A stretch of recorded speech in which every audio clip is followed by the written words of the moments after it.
जय गुरुदेव।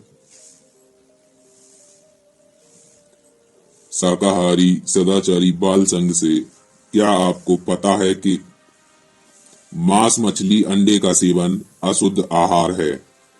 ऐसे कर्म की माफी नहीं है। महात्माओं ने कहा है कि मांस का आहार करने वाला जीव सीधे नरक में जाता है। ऐसे पापमय कर्मों की माफी संत सतगुरु कर सकते हैं, दूसरा कोई नहीं कर सकता। भगवान ने तो साफ कह दिया कि काल रूप में तिनकर भ्राता, शुभ और अशुभ कर्म फलदाता। मृत्यु लोक वह है जो इन चर्म नेत्रों से दिखाई देता है। पिंड लोक 5 तत्वों का बना है। आंखों के ऊपर अंडलोक है जो 17 तत्वों का बना हुआ है।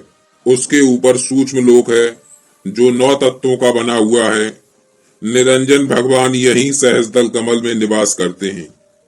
उसके ऊपर पार ब्रह्म को पार करके पार ब्रह्म पद में जाएगा, वही मुक्ति को प्राप्त कर सकता है। इन लोकों को जिसने देखा है वही दिखा सकता है। सारी रचना शब्द के आधार पर है। इन सब रचनाओं के मालिक सत्य पुरुष हैं। निरंजन भगवान के आदेश से इस पृथ्वी पर रचना की गई। ब्रह्मा, विष्णु और महादेव इनके पुत्र हैं।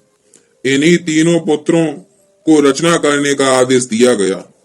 ब्रह्मा को उत्पत्ति करने का, विष्णु को पालन करने का और शिव को संहार करने का काम सौंपा गया। इस पिंड में जीवात्मा दोनों आंखों के बीच बैठी है, यानी दोनों भावों के बीच। इसको तीसरा तिल या पिंडी 10वां द्वार भी कहते हैं।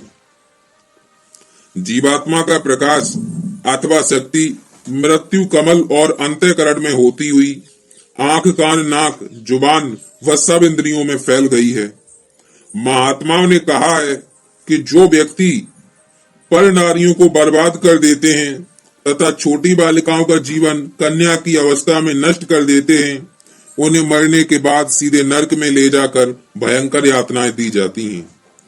कबीर साहब ने स्पष्ट शब्दों में कहा कि पर नारी के रांचते सीधा नरके जाए, तिनको जम जाने नहीं, कोटिन करे उपाय। भोजन का असर बहुत बड़ा होता है।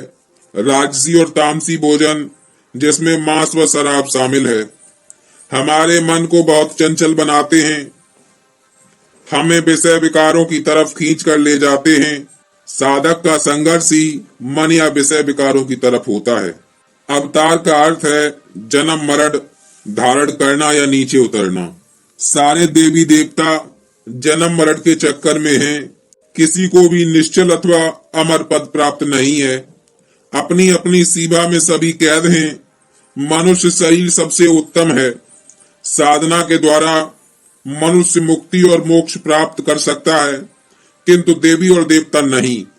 उन्हें मुक्ति व मोक्ष पाने के लिए मनुष्य शरीर में आना जरूरी है। यह मनुष्य शरीर देवताओं को भी दुर्लभ है और इसके लिए वो भी याचना करते रहते हैं। जय गुरुदेव।